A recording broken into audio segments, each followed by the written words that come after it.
My favorite Christmas movie is Die Hard with Bruce Willis.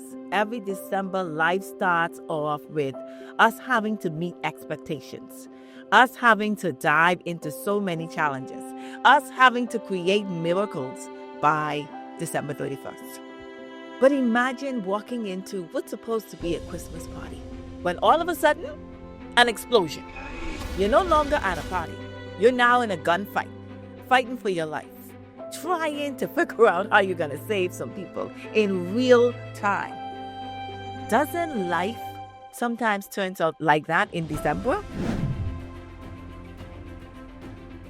Welcome to Imagine Greater, the podcast, where we challenge the status quo in business, in leadership, and in life.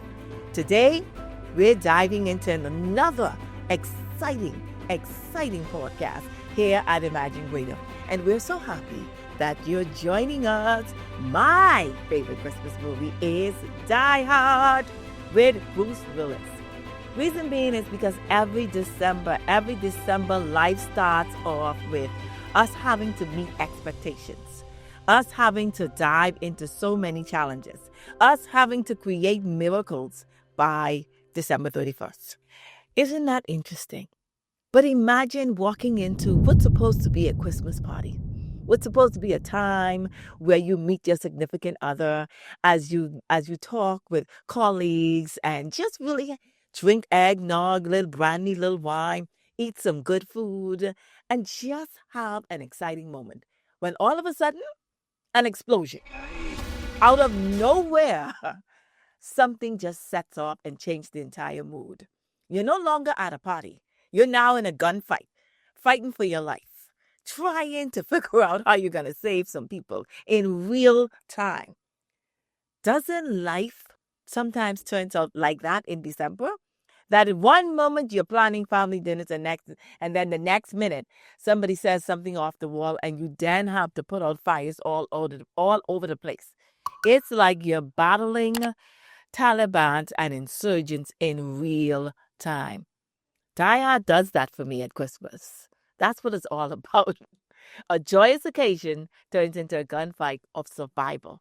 There's something about December that forces us to focus on money, relationship goals, disappointments, what didn't happen, where do we make the payroll, where do we choose to write staff, performance, did we meet our goals? It's a lot to take in at the end of the year. December brings it front and center. Where are we right now as it relates to our business, as it relates to relationships, as it relates to staff, as it relates to where we thought we would be as individuals? We feel it all. We feel the pressure because it's at the end of the year. And, let's face it, we all thought we would be a little bit further or done a little bit more or be in a different position. So John McClane walks into the party, right? And as soon as he walks into the party, chaos erupts. I mean, the bomb go off. Hans Gruber is trying to blow up Nakatomi building, right? I mean, you could tell I really know this movie, right? But what we need to understand is the strongest people aren't the ones who show up with strength in front of us. Those are the ones who battles it when we know nothing about. We are the people who are battling the challenges, the crisis, the chaos that nobody sees behind the scenes. We are not the one who is showing up and saying, oh, I got this figured out. Quietly, we handle one chaos, one moment, one challenge at a time. And that's what we see in the Die Hard movie. John McClane didn't come with a playbook. He came to pick up his wife, Holly. And then everything went crazy. And he just took on one person, one challenge at a time. And that's what we do when life erupts in real time in front of us. We make the pivot and we just take one step, one moment, one decision, one action step at a time. When everything falls apart and collapses, when we feel the pressure caving in on us, especially at the end of the year. I mean, let's be real about it. It all comes front and center, right? Like John McClane in Die Hard, he pivoted every 5 minutes because it was always something. He made the adjustment in real time. And that's what life calls for. Life calls us to show up in leadership, leadership under pressure, leadership in crisis, leadership in our team, leadership. We have to pivot. Yes, our intent was for it to go like this. Like for instance, I'm learning we plan, but we make the adjustments in real time. Do not throw away the goal because the plan didn't work. Get another plan. And if the plan requires that every moment you have to pivot every 5 minutes, then that's what you do to make the adjustment because plans collapse, but the leader doesn't, right? The leader don't have time to collapse. The leader doesn't have time to say, you can't handle it. The leader doesn't have time to falter under pressure. The leader must take the stance that this plan didn't work, but any plan will work, right? We just need to do the next right thing in front of us. Crisis management sometimes requires us to change and pivot within 5 minutes. John McClane did that in Die Hard movie, and so can we as leaderships, whether in our home, whether in businesses, whether in our relationships, whether with staff, whether with clients. We make the pivot. If it's 5 minutes or if it's 5 seconds, we do it in real time, every time, and we never falter because that's not what a leader does. A leader stands in the face of crisis and gets it done. So in life, there's always this pull of push versus pause. Push versus pause. You push when there's a momentum, when there's a continual flow, when things are going in the trajectory the way they should. That's when you push. You keep going. You'll be like, team, we got this momentum going. Let's run with this. Let's roll with this. We're on the right path. And then you pause when things aren't going your way, when you're making mistakes. Sometimes it requires you to take 24 hours and just reset. Taking a break isn't about it's wisdom. That's what taking a break is. You're taking 24 hours to reset and enter again more intelligently. Because if you're making mistakes back to back to back, pushing isn't momentum. Pushing will cause you to make even more mistakes. So it requires you to pause. Pause, take a moment, reset, and re-enter again more intelligently this time. Learn from the mistakes that you made and come back and be better than you were before. One of the things I love with the Die Hard movie is everyone has their Nakatomi Plaza moment. It's a moment when everything comes crashing down and you have to find unexpected strength. So I had a Nakatomi moment. I had a Nakatomi moment this year when we were pivoting and trying to partner with another freight forwarding company in the U.S. I had to take a moment. I had to recognize that, yes, this isn't going right. Yes, this partner isn't going to work out. Take a moment and just sit in that and say, what can I do in real time, Michelle? Well, there's a list of freight forwarders online. I can start contacting them. Secondly, I can lean into the one that is closest to the proximity in the Bahamas. 2, I can meet with them online in real time. I don't have to travel and find out which one has the capacity to serve us.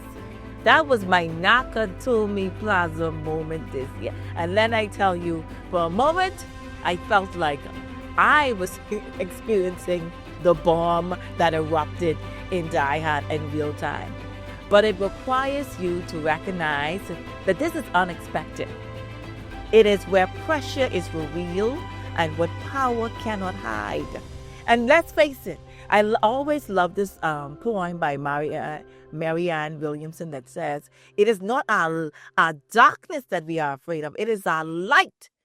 And when you have your Nakatomi Plaza moment, tap into that inner power that you have within. Tap into that light, that resilience, that the answer lies within you. You have it.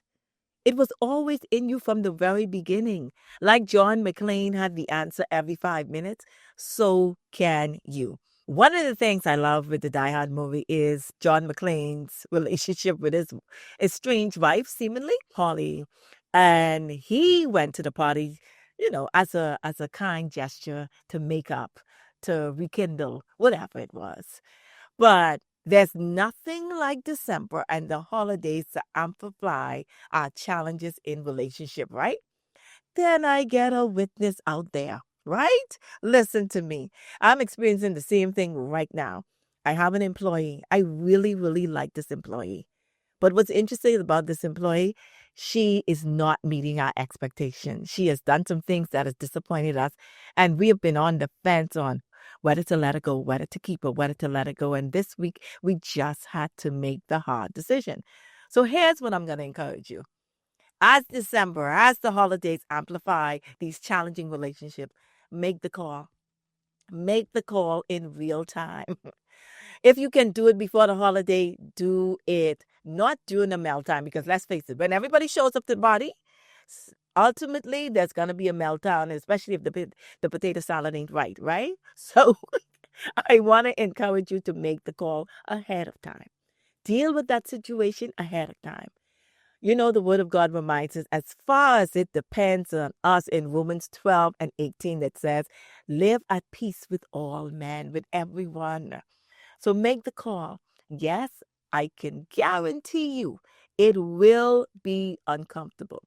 But don't show up to the party acting like all is well, like there aren't some issues going on with you and cousin so and you and sister so and so. Make the call before that. In Die Hard, John McClane is walking on glass, broken glass in real time. I remember one moment he had to take a moment to take the glass out of his feet. And I don't know about you, but I could have feel that. Yeah, you gotta watch the movie. I'm just telling you, right? But that depiction of him walking on that glass equals walking through emotional pain. You see, courage is loud. It's continuing through fear. That's what courage is, continuing through fear. And the Word of God reminds us to be strong and courageous, for the Lord our God is with us. You see, making tough financial decisions, ending a toxic partnership is that your broken glass moment. It's walking it out in real time. It's hard, it's painful, and it, like the movie, it was a little bloody, right? But it's courageous. It's your courage under pressure. So take the faith walk. Walk on the glass moment and be courageous, because courage is loud, like I said. And make the tough decision. It requires you to be courageous. And a lot of people are shrinking back from that. But you out there, you're not going to be one of them, right? You're going to take the brave, bold move and be courageous and walk on glass and do the hard thing and make the challenging and end the toxic relationship and make better financial decisions and show up in real time like the amazing, fabulous. Because here's what you're doing. You're going to imagine greater in real time that while I'm having this glass walking moment, I am making life better for me, for my family, for my clients, for my businesses in real time, because I'm taking this moment to do the hard thing courageously. That may be painful in this moment, but ultimately will be better for myself and everyone around me. Now, in the movie, nothing went like John McClane planned. That's what was so amazing about the movie. You can tell I'm watching that movie today. All right. So here's what we do when we keep the team focused when nothing goes well, when disappointments was throughout the year. And I can tell you, from January to now, there's been challenges and one disappointment. I'm calling it seemingly disappointment, because with every disappointment, it births a new reality of how we can do things better, right? So the first thing you do, you tell the truth. You don't just talk about the facts. You tell the truth of really what's happening in real time. People appreciate when you tell them the truth. Secondly, you give hope. You give hope. Hope is a strategy that is paired with action. You let people know that life can be better on the other side. We have plans to do things better. We are setting things in motion. We have tools that are going to turn this outcome to better. You be the beacon of hope. And then you reset the vision. reset the vision. Here's what didn't work. Here's what we learned. And here's what we will fix. And this is the path to greatness. This is how we move forward to become better. This is how we're going to show up differently. This is how we're going to pivot and give you the better tools to work with. This is how we're going to harmonize our relationship as a team. We're going to tell the truth. We're going to give hope, and we're going to reset the vision. Because we're going to be strategically with our systems, with our practices, with the way we communicate, and we're going to come out on the other side even better than we ever thought possible. Remember Hans Gruber in the movie? He was the big, loud, intimidating. When life hits you with those big, loud chaos and those intimidating moments, that's the moment for us to think bigger. And be like, Michelle, what are you talking about? Think bigger. Well, we only grow to our level of our expectations. So if we allow the challenges, the disappointments, the things that we seemingly think are impossible to cause us to shrink back, we don't grow. It's like Maslow said, we're either stepping forward into growth or back into safety. Safety accomplishes nothing. Let's go big or go home. That's a football analogy. Listen, we think bigger. We turn financial pressure into new revenue streams. We turn the challenges of staff, and we interview more and find some real superstars out of there. We turn the challenges of business partners. We communicate with them more. We let them know our expectation. We show up better with an even bigger vision. Because you know what that vision does? That vision causes us to tap into our inner greatness, to tap into that light like Marianne Williamson talked about in that poem, to tap into the part of us that says, I can do more, I can think more, I can become more, I can lead my team to higher levels. That's what we do, because the word of God in Ephesians 3:20 says, now to him who is able to do exceedingly abundantly all that we can ask or imagine.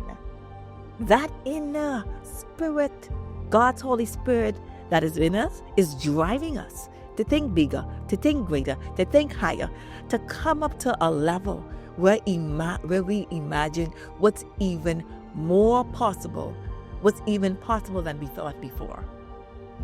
So, unlike Hans Gruber, we're going to take the moments that hit us hard, and we're going to think, how can we create an even faster, bigger, better momentum, and run with that and be the difference makers in our businesses, in our lives, in our relationships, in our family, with our teams, and change the world for the better. Not like Hans Gruber, but like John McClane. As we come out of 2025 and we're walking into the new year, we need clarity, right? We really need clarity, because a lot happened this year. I remember saying something to somebody, say, I am ready to say goodbye to 2025. But if I'm honest, I'm embracing the lessons, the disappointment, the challenges of what happened in 2025, because the person whom I have become because of 2025, I am so grateful. So I'm going to encourage you to ask yourself, coming out of 2025 and stepping into 2026, ask yourself these 5 questions. What worked? What went right? What worked? There's some things, we seemingly tend to pivot to the negative, right? This wouldn't work, that didn't work, this didn't work. But what worked? And in finding out what worked, celebrate what worked. Develop selves of recognition of what worked and celebrate them. Then secondly, what needs to end? Some relationships need to end. Some way of doing business need to end. Some places where you're sending your monies need to end. Some dynamics of navigating the way you manage your staff, the way you're showing up at work need to end. What needs to end? And thirdly, what needs to begin? What are the things that you know that you didn't do in 2025 that needs to start? What needs to begin? And I'm going to tell you right now, don't wait for 2026. Start now. Start now. What and who do you need to forgive? Not what. Who do you need to forgive? Who do you need to forgive? When you forgive, you release. You release all that worry, that tension, that frustration.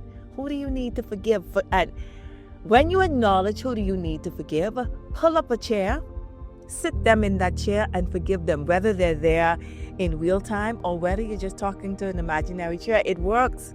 Forgive them in real time. And forgive yourself, Fifthly, do I need to believe, what do I need to believe about myself? What do you need to believe? Because we are our own worst critic. I'm not even going to get into that right now. What do I need to believe about myself? I have navigated some challenges this year. And so one of the things I am believing that, Michelle, you are truly Chief Solution Officer. I solve problems all day. I am patting myself on the back. Yep. I believe that about myself, that there's no problem that comes to me that I cannot find a solution for. So what is it that you need to believe about you? So 5 questions are, what worked? Secondly, what needs to end? Thirdly, what needs to begin? Fourthly, who do I need to forgive? And number 5, what do I need to believe about myself? These 5 questions will give you amazing clarity going into 2026. Now, Die Hard is my favorite movie, but here's a key takeaway when the year was challenging, when the year has been challenging. Know that you are stronger than what tried to break you. Understand that. You are stronger than what tried to break you. John McClane in Die Hard wasn't the strongest, but he was the one that never gave up. Never gave up. I remember a speech that Winston Churchill gave. Winston Churchill stood up to the podium, walked there, took off his top hat, placed it down, put his cane to the side, and he continued and he opened up and he said, "This is my speech for you today. Never, never, never, never, never give up." Then he put on his top hat, took his cane, and walked down. And the audience went wild and gave him a standing ovation. That was it. No matter what came at you this year, you didn't give up. You didn't bend. You leaned in. So know that you are stronger than what tried to break you this year. And you don't always have to show up as the strongest, but you must show up as the person who's never going to give up. And that is our encouragement. And that's your assignment. Coming out of this year, going into next year, go with the mindset that no matter what, you're never giving up. So we brought to you this podcast, and it was all about Die Hard, talking about leadership and as it relates to your life. And I know, I can see you out there that this podcast resonates with you. So who do you know? Who do you know that we should know? Who do you know that we should be a part of our family here at Imagine Greater? Click the link, subscribe, lean in. Let others know about what you are learning. Let others know about how Die Hard, the movie, is going to get you watching it this year, because we've displayed some amazing leadership and life lessons. Lean in, click the link, subscribe, be a part of us. The year has been amazingly challenging, but it has been one of the best years possible. And how do I know that? Because the person who started out this year isn't the person who's finishing this year. You're better. You're becoming better. You're great. You didn't break. You didn't fall. You didn't give up. You're still here. You're still standing. So there's so much more for you to do. There's so many people's lives for you to change. And one of the things, us here at Imagine Greater, we want to invite you on the journey of life change with us. Because like we always say, we're imagining life better. We're imagining business better. We're imagining leadership better. We're imagining relationships better. So click the link, subscribe, and let others know about this podcast, Imagine Greater, that is changing lives in real time. Bye for now. See you on the next one.